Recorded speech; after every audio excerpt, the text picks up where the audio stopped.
This is all wrong. I shouldn't be up here. I should be back in school on the other side of the ocean. Yet you all come to us young people for hope. How dare you? You have stolen my dreams and my childhood with your empty words. And yet I'm one of the lucky ones. People are suffering. People are dying. Entire ecosystems are collapsing. We are in the beginning of a mass extinction, and all you can talk about is money and fairy tales of eternal economic growth. How dare you?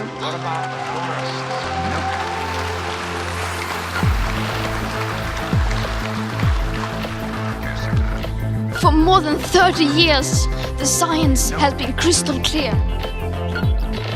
How dare you continue to look away and come here saying that you are doing enough when the politics and solutions needed are still nowhere in sight? You say you hear us and that you understand the urgency. But no matter how sad and angry I am, I do not want to believe that. Because if you really understood the situation and still kept on failing to act, then you would be evil, and that I refuse to believe.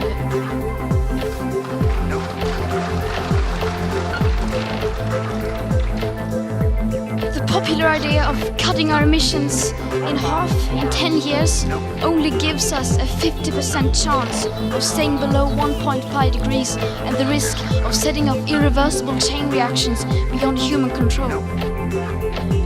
50% may be acceptable to you, but those numbers do not include tipping points, most feedback loops, additional warming hidden by toxic air pollution or the aspects of equity and climate justice. They also rely on my generation sucking hundreds of billions of tons of your CO2 out of the air with technologies that barely exist. So a 50% risk is simply not acceptable to us, we who have to live with the consequences.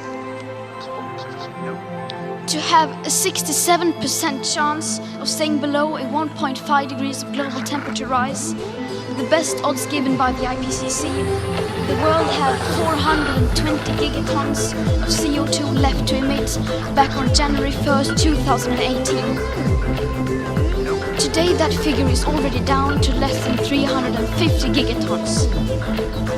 How dare you pretend that this can be solved with just business as usual and some technical solutions? With today's emissions levels, that remaining CO2 budget will be entirely gone within less than 8.5 years. There will not be any solutions or plans presented in line with these figures here today, because these numbers are too uncomfortable and you are still not mature enough to tell it like it is. You are failing us, but the young people are starting to understand your betrayal.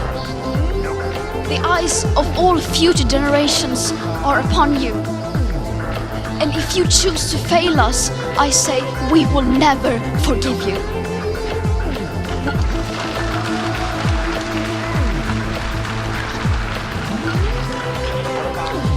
We will not let you get away with this.